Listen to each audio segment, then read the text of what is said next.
God, many times we don't understand why you love us. Especially with a love that's reckless and seems illogical to us. God, help us to dive into that this week and really try to grasp all that that means. Be with us, God. In Jesus' name. Amen. Have a seat.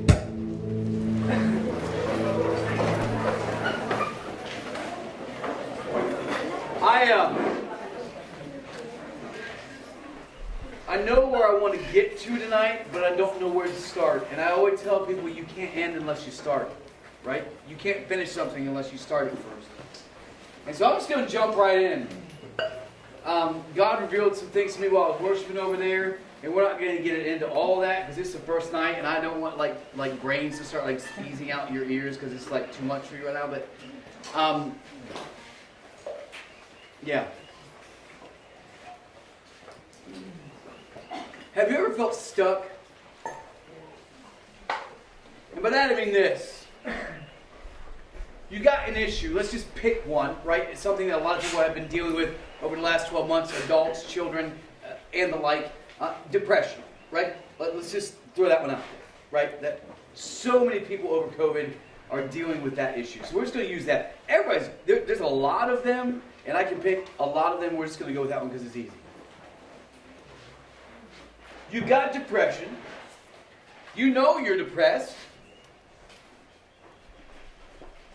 It's going to take some work to get out of that depression. But then you're scared of what that might lead to. Like if I work on this one issue that I know that's my issue and I know it really well, like intimately know it, like it's like my little thing that I keep in my pocket, or maybe I share it with everyone, but like it's my thing and I know how to deal with it because I've dealt with it for so long that it's mine. I was kind of a little bit, and, a little tight. Because the stuck part is, we know it's not necessarily the way things should be. But if we deal with it, we might have to face something new that we don't know well. And that's scary, right? Like if I get over my depression, well then maybe I have to deal with, let's pick another one that's huge, anxiety, right? Or self-worth. Or, again, pick it, right? But I know this one so well. Like I know the intricacies of it, and I know how it works and how it makes me feel. I don't really know that one, and that scares me to death. But what if you could get rid of this one that you know so intimately well,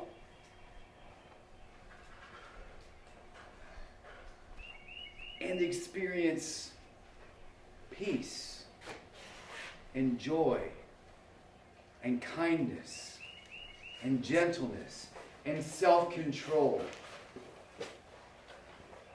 What if you could give up what is comfortable but not really great for amazing? Well, but that's not really how life works, right? Like we really just trade one problem for another one.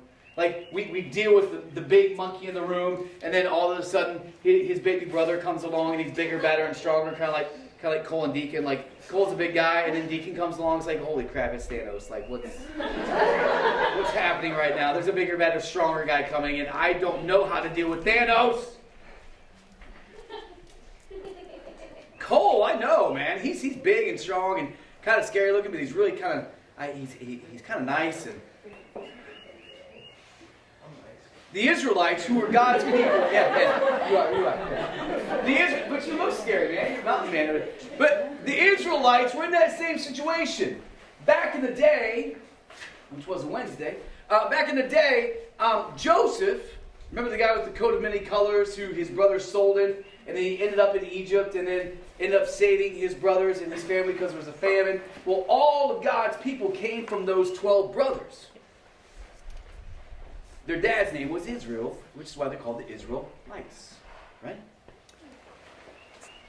they were in Egypt, and they were great. And then eventually the Egyptians said, there's a lot of them. We should use them. Like, keep them here and make them work for us and build pyramids. I think they built the pyramids, by the way, not aliens. This is my personal opinion.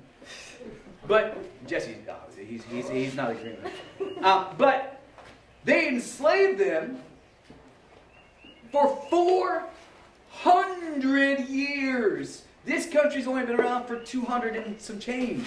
400 years, God's people were enslaved by the Egyptians and had to work day in and day out for something that wasn't theirs. It was not their land. It was not where they were supposed to be.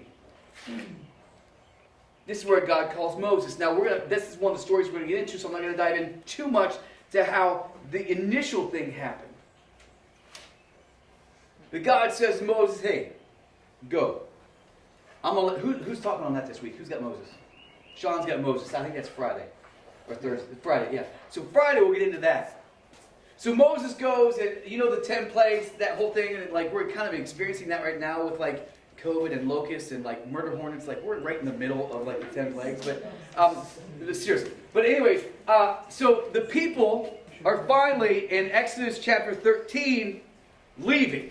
Moses convinced Pharaoh, God did it really, convinced Pharaoh to let the Israelites go because God has something in store for them that could blow their mind. They've been doing the same thing for 400 years. They weren't expecting different results. That's insanity, doing the same thing, expecting different results. They were just okay with the results. Like your little depression that you're okay with because you know how to deal with it. Or your anxieties, or your self-worth, or it's my problem and I know it. I've been a slave for 400 years. It's cool. I'm good. You know? And God says, oh, but wait. I've got so much more. So he picks up, and they literally, probably anywhere from 3 to 5 million of them. It went from 12 brothers to 3 to 5 million in 400 years. Moses is leading them out of Egypt. Right? Pharaoh got mad, upset because of the 10 plagues. Again, I'm going to let Sean dive into that. But God told him, he's like, I'm going to take you to the promised land. The best place you ever could imagine, and it's going to be all yours. And it's not going to be the depression version and the slavery version. It's going to be the awesomeness version of yours. So, it says in verse 17 of chapter 30, it says, when Pharaoh let the people go, God did not lead them on the road through the Philistine country, though that was shorter. For God said if they face war, meaning his people, they might change their minds and return to Egypt. So God led the people around to the desert toward the Red Sea. Now, there's a proverb, I believe, that it says, as a dog returns to its vomit. Everybody ever have a dog that throws up and then eats it? That's disgusting, which is why I hate animals. But anyways, sorry, did I say that? Oh yeah. As a dog returns to its vomit, so does a fool repeat his folly. God said, I'm not going to take you the shortest path because you're going to run into some trouble, and I know you. And when you do, you're going to turn back around and go back to slavery because it's what you know. So sometimes, and you need to hear this is not the main point, but it is a point. When God's got a journey laid out for you, it may not be the shortest, easiest way. That kind of sucks because when you're dealing with something hard, you just want it to be done. I've been dealing with a hard thing for like 6 or 7 years, and I just want it to be done. I'm tired of it. I don't want it to happen anymore. Clearly, God has a different road for me because he knows I would have quit the other easy road. The first point is, tonight, in general, it can be hard to trust people. When it comes to your little pet of depression, anxiety, self-worth, all those things, when it comes to your pet that you know, it's super duper tough to trust somebody with that thing. Because it's yours. It's not theirs, it's mine. I'll deal with it. I'm good. I know what it does to me. I know how to handle it. And God is saying, trust me. The road may not be the shortest, easiest path, but what I have in store for you is way better. And I know that if we try to go this way, you're going to go right back to it because it's what you know. That's not easy. We like easy. Most of us. Like six-packs, abs, not easy. That's why I don't have them. I got more of a 24-pack going on. But it's super tough to deal with stuff.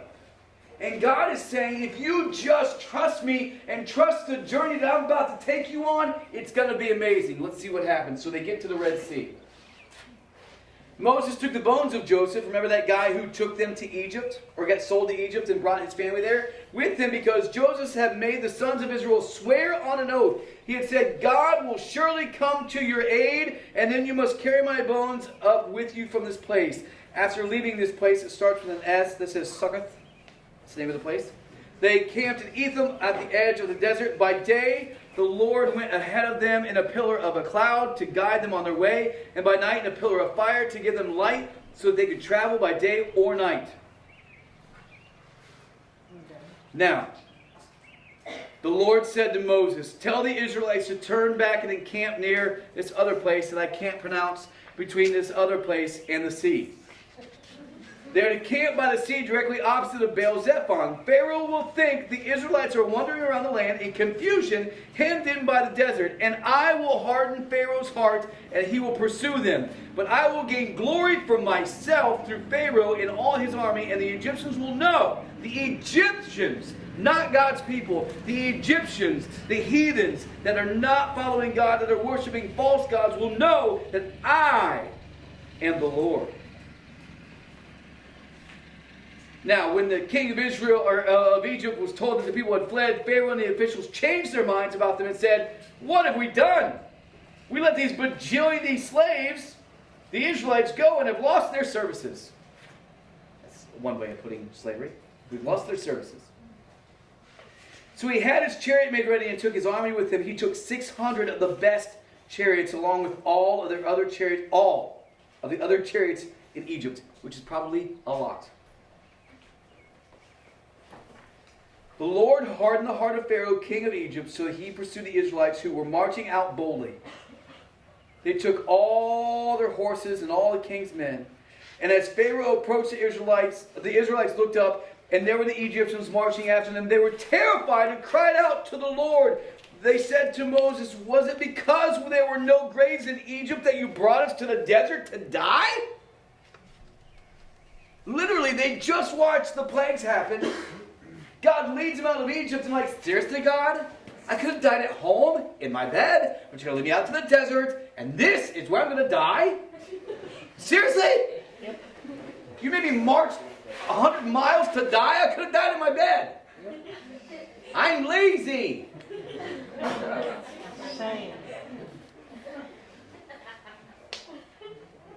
Didn't we say to you, God in Egypt, leave us alone? Let us.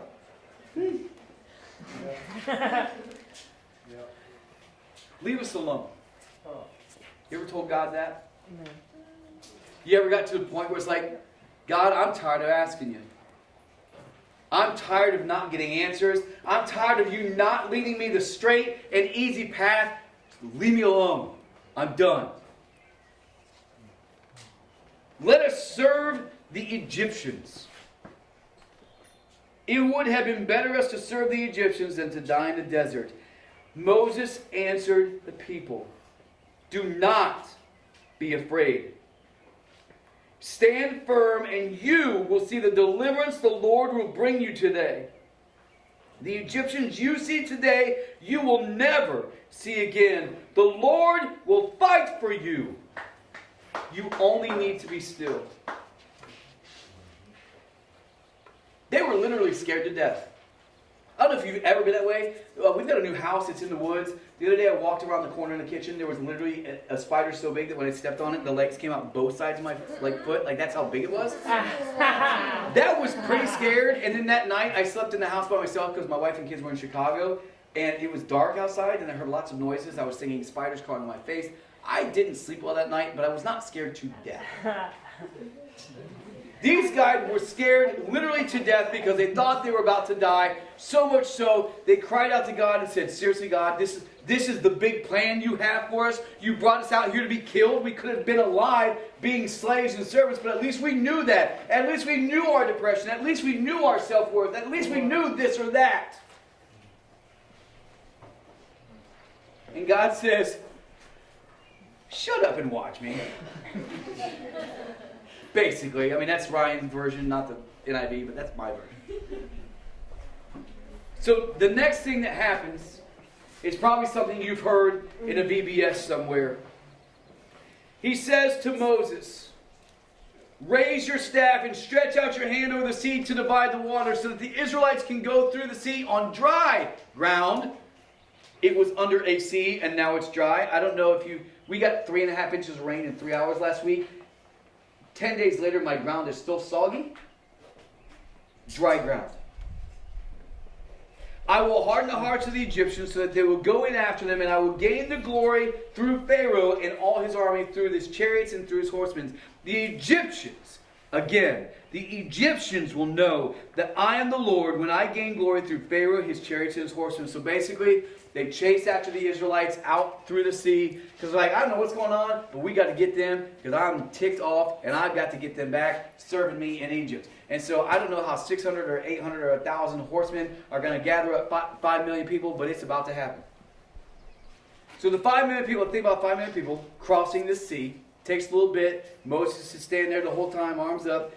Gets across the sea, and what happens? The sea, God says, Moses, you're done. He takes down his hands, and the sea literally engulfs the entire, all the Egyptians, Pharaoh, everything, and they're done. God's people are safe. God's people had no clue that was even possible. Right? They really hadn't heard much from God in the last 500 years.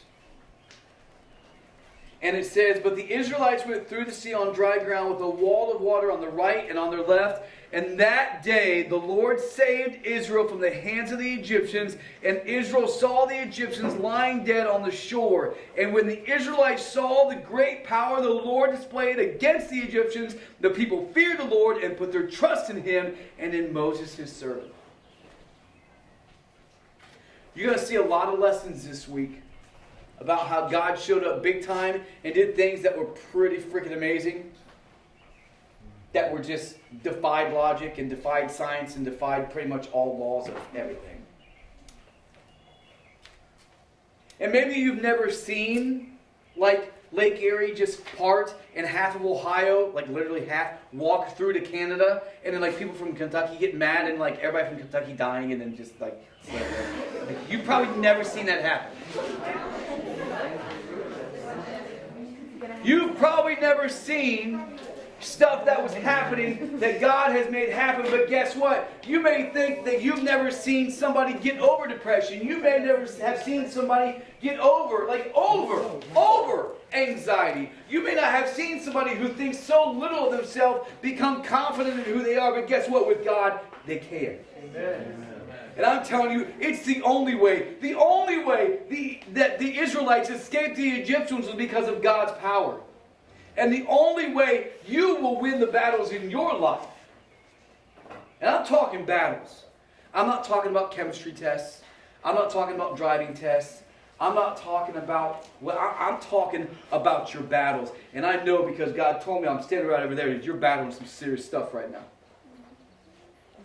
It's there. And I'm not just talking to y'all in here. I'm talking to y'all out there. We're in a battle, folks. But the battle belongs to the Lord. Amen. It's His. If it were up to the Egyptians, they would have stayed in slavery. If it were up to the Egyptians, even after they left, they wouldn't have been able to fight. They were slaves. They didn't have weapons. They'd have been toast. But God. But God. He's an amazing God. And I know it's the first night of camp, and you're like, what in the world? This lady's like saying her heart out, and it's kind of like awesome, but kind of freaky. And then this guy's like talking to me like he knows all my stuff. Like, what is going on? I'm telling you, hang in there, right? Hang in there. You're going to see this week, first of all, you're not alone. You're not. I know everybody likes to think they're unique, and everybody has some unique things. I've been doing youth ministry for 25 or 30 years, and I've seen the cycle repeat, and the cycle repeat, and the cycle repeat. Now, there are some different avenues of those sorts of things, but you want to see some crazy stuff, look in the Bible about what some people were doing back in like Jesus' time, and like in Rome, in Corinth, in Ephesus. Like, it was some crazy stuff. God knows you. God made you. He understands your circumstances, which you're going to hear some amazing testimonies this week about circumstances that seemed out of control for 20, 30, 15, whatever. I just went weird. 15, 20, 30 years that may have seemed completely out of control, that God was completely in control. God made you. He loves you. And He wants to take you to the promised land. It was hard for the Egyptians to trust God because they didn't have a huge existence and relationship with Him at that point. But when they saw what He did in this story, they were like, all right, this is kind of cool. I think this guy could be all right. And it's going to take a couple of victories in your life to understand that you can trust God with your pet little issue, right? And I say that, I'm not minimizing what you're dealing with. You understand that, right? Like, I'm not saying that what you're dealing with is just a little soft, furry thing that you should just be able to put in your pocket and like not deal with. It's serious, right? Like, it's serious. And I know that especially after the last about 15 months, the things that were kind of there anyways are now exacerbated, which is a big word for saying got really huge. Right? Like, your stuff got there. We did a series several years back that God is greater. And He is. So that's what we're going to dive into this week.